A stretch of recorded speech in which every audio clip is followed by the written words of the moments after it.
यहाँ पे फाइनली टोपस भी रेडी हो गए, गनाश भी मैंने रेडी कर ली और ये वाइट चॉकलेट क्रीम भी रेडी कर ली। इसके अलावा सोकिंग के लिए ये मैंने मिल्क भी रेडी कर लिया।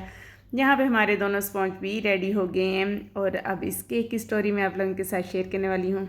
कस्टमर ने एक दिन पहले मुझसे पूछा कि मैं जंगल थीम में केक बना सकती हूँ, तो मैंने उनसे कहा कि यस, आपको कैसा चाहिए आप बता दें। उन्होंने कहा अपनी कोई पिक्चर शेयर करें जो आपने बनाया हो। मैंने कहा मैंने अभी तक बनाया कोई नहीं है, लेकिन अगर आप ऑर्डर करेंगी, आपको जैसी रिक्वायरमेंट होगी मैं वैसा आपको बना दूँगी। तो उन्होंने ये पिक्चर मेरे साथ शेयर की, जो कि मैंने कहा ठीक है, डन कर दिया, पेमेंट भी डन होगी, सब कुछ हो गया, लेकिन उन्होंने एडवांस पेमेंट नहीं की। नेक्स्ट डे हालांकि उन्हें केक चाहिए था, लेकिन उन्होंने एडवांस पेमेंट जब नहीं की तो मैं यही समझी कि वो सेटिस्फाइड नहीं है। तो फिर मैं ज़बरदस्ती तो किसी को नहीं बना के दे सकती ना। तो नेक्स्ट डे जब मैंने बच्चों को स्कूल भेजा है और उसके बाद मैं फारिग होकर बैठी हूँ, तो मुझे कस्टमर की तरफ से पेमेंट रिसीव हुई थी और अब सेम डे केक बनाना था। पहले मैं सोच रही थी डिनाई कर दूँ, फिर मैंने कहा कि नहीं, अब पेमेंट आ चुकी है और मुझे इस टास्क को पूरा करना है। तो मैंने फिर केक बनाना शुरू कर दिया और यहाँ पे मैंने जिस तरह वनीला केक को मैं वेट कर रही थी, उसी तरह मैं इसको भी सोक करती जा रही थी, ये सोचे बगैर कि गनाश का वेट बहुत ज़्यादा होता है और मेरा केक फ्रेशली बेक्ड है और कहीं वो बैठ ना जाए। तो वही बात हुई कि उसकी हाइट कम होना शुरू हो गई, मतलब वो नीचे को झुकने लग गया।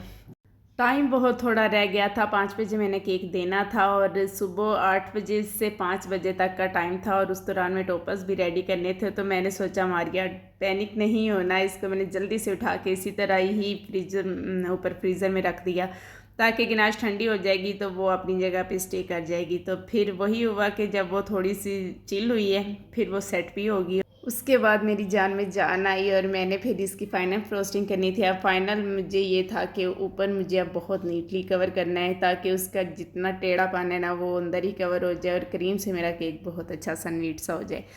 ये कलर भी कस्टमर की तरफ से ही डिमांड थी, तो मैंने फिर रेड कलर के अंदर थोड़ा सा ऑरेंज कलर का टच दिया है, तो ये कलर क्रिएट हो गया था। और इस तरीके से जो मैंने फाइनल पिक्चर भी मैं आप लोगों के साथ शेयर करूँगी कि जो कस्टमर ने मेरे साथ शेयर की थी। आपने बताना है कि सेम वैसा बना है या नहीं। मेरी कोशिश होती है मैं सेम टू सेम बना लूँ, लेकिन सेम टू सेम नहीं बनता। हर आर्टिस्ट के हाथ का अपना स्टाइल होता है, तो बस मैंने अपने स्टाइल से बनाया था। लेकिन केक देखने के बाद कस्टमर का मुझे फ़ौरन से कमेंट आया कि आपने केक बहुत अच्छा बनाया है और ये चीज़ हमें बहुत ज़्यादा हैप्पी कर देती है। फॉन्डेंट को भी मैंने सेम डाई किया था, रेड एंड ऑरेंज कलर का टच दे के इसको डाई किया था और बाकी सारी चीज़ें भी मैंने एज़ रिक्वायर्ड बना दी थी। और यहाँ पे फिर हम इसको ड्राई कर लेंगे। टाइलस पाउडर ऐड करके मैंने इसके सारे टॉपर्स रेडी किए थे, तभी ये जो इसके लीव्स हैं वो बिल्कुल स्ट्रेट खड़े हुए हैं केक पे।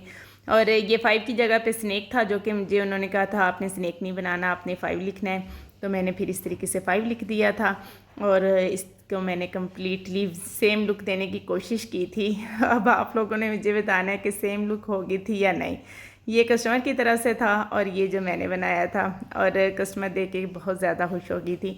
और आप लोगों ने भी मुझे बताना ज़रूर है कि ये कैसा बना है। फर्स्ट अटैम्प्ट, कोई भी काम पहले से तो किया नहीं होता, हर काम हमने एक दफ़ा तो पहले करना ही पड़ता है।